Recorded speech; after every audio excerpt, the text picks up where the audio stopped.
E quando a gente fala de cenário futuro, acho que o aspecto mais duro aqui é o social. É uma dura realidade que a gente terá que enfrentar. A gente está começando a pagar a conta pelas ações fragmentadoras da coesão social dessas últimas décadas. A gente teve um longo período de prosperidade no pós-guerra, entre aspas, né, porque ainda tem guerras por aí, mas pós-grande guerra, que acabou gerando demanda por direitos individuais, pela essa questão de, puxa, né, a vida está boa, mas ela pode ficar melhor e pode ficar melhor para mim, isso em detrimento das obrigações coletivas. As instituições tradicionais, como família, Estado, a própria instituição do trabalho, elas foram destituídas dos seus propósitos originais. Os relacionamentos, de um modo geral, estão mais superficiais e o individualismo exacerbado está dificultando a gente chegar, enquanto sociedade, a consenso sobre qualquer coisa. Tudo segue. Neste caso, nem chega a ser polarizado, é individualizado mesmo. Cada um tem a sua opinião, cada um tem o seu bom senso. Né? Tem uma máxima que diz que bom senso é a coisa mais bem distribuída do planeta, porque todo mundo acha que tem na medida exata. Pois é disso que a gente está falando agora. E o terceiro aspecto importante nessa questão da fragmentação da coesão social é um conjunto de fatores. Vou listar aqui: o excessivo intervencionismo estatal no dia a dia da gente, a hiperlegislação, a cultura de massa e as ideologias que a gente tem, que tem permeado a sociedade nessas últimas décadas, a necessidade de aprovação em rede social, a excessiva dependência de algoritmos para a tomada de decisão. Tudo isso vem gerando um fenômeno que eu chamo aqui de infantilização social. Estamos, enquanto sociedade, infantilizados. Isso também não ajuda essa questão da coesão social. A expectativa para 2005 não é de melhora desse quadro, não. Embora a gente já tenha algumas iniciativas regenerativas, vamos dizer assim, que são isoladas e estão em curso. Mas se a gente olha, por exemplo, os Estados Unidos, onde a discussão do woke, o woke é estar consciente, estar desperto dos problemas sociais, né? Estar atento a isso. Já vem gerando um monte de conflito, esses conflitos de lá já estão transbordando para o resto do globo. Está esquentando o questionamento dos ideais progressistas, para usar também a expressão que vem sendo utilizada para falar desses aspectos mais sociais, de defesa de minorias, de direitos individuais, esse tipo de coisa, né? A gente tem também, dentro desse conjunto, algo que eu poderia chamar de crise identitária masculina. Ela vem se agravando e isso vocês podem ter certeza vai ser assunto já em 2025. É um tema que vai ganhar espaço.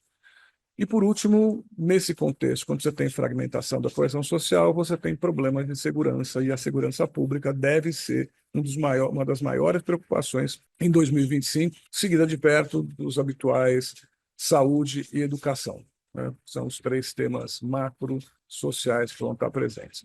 Agora, eu pintei um quadro meio pessimista, né? Mas dá para olhar para um lado otimista? Sim, a gente pode estabelecer aqui um paralelo positivo. Para quem prefere ter um olhar mais otimista, né, para esse vetor social, tem várias tendências emergentes que validam essa posição otimista. A gente tem maior conexão intergeracional começando a acontecer, a gente tem busca por comunidades e pertencimento, né, um movimento de sair do estado de solidão, e não estou falando de solitude, estou falando de solidão mesmo, a pessoa sentir que não tem apoio, está sozinha, é uma consequência da individualização também, né? Mas as pessoas passaram a buscar ambientes mais comunitários mesmo. A gente tem um crescente interesse por saúde mental, por bem-estar. De alguma maneira, se ter aquela coisa da polarização do consumo, mas por trás disso também tem uma visão mais minimalista de consumo, de um consumo mais consciente. A gente está valorizando as emoções, né? Até já fiz outros trabalhos sobre isso, falando que isso é uma decorrência lá do romantismo, né? Que acaba se manifestando agora com mais intensidade. Mas tem um lado positivo disso, que é, puxa vida, sentir como eu me sinto é importante. Isso também ajuda a reconstruir as relações sociais. Você pensa em você, mas passa também a observar o outro nesse sentido, valoriza a emoção do outro. A gente está caminhando para uma maior exploração sensorial, tem até um termo que foi criado para isso, o sensescaping, que é você escapar da dura realidade, fugir daquela daquela coisa metódica do dia a dia e valorizar as experiências sensoriais que trazem prazer, que trazem coisas positivas para você.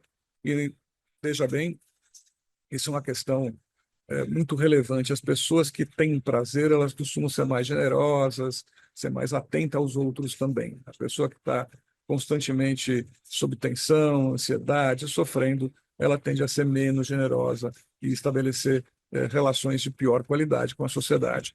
Então, esse movimento de Senscaping, ele vai ter como resultado, como efeito colateral, vamos dizer assim, uma melhora na qualidade das relações sociais.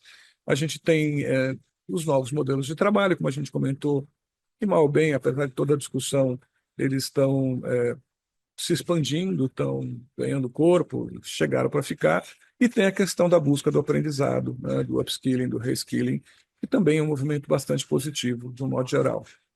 Espero que cheguemos ao desenvolvimento da consciência crítica, uma recuperação da consciência crítica, que é muito relevante para o uso das inteligências artificiais, mas principalmente para a gente poder ter uma vida social melhor, né?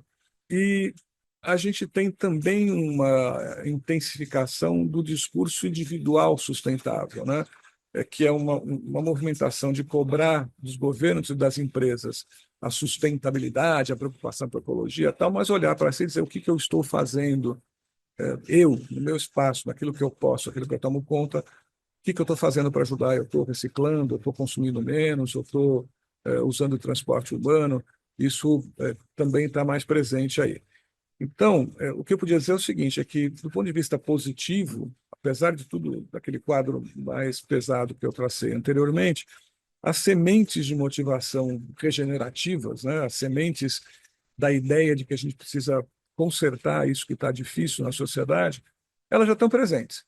Só que o individualismo, a infantilização, a erosão da coesão social são obstáculos bastante poderosos para que essas sementes possam brotar e florescer. E fica a pergunta, né? Que implicações esses itens de atenção que eu acabei de listar têm para você e para o seu negócio? Se quiser conversar sobre isso, me chama e a gente se vê no futuro próximo. Tchau.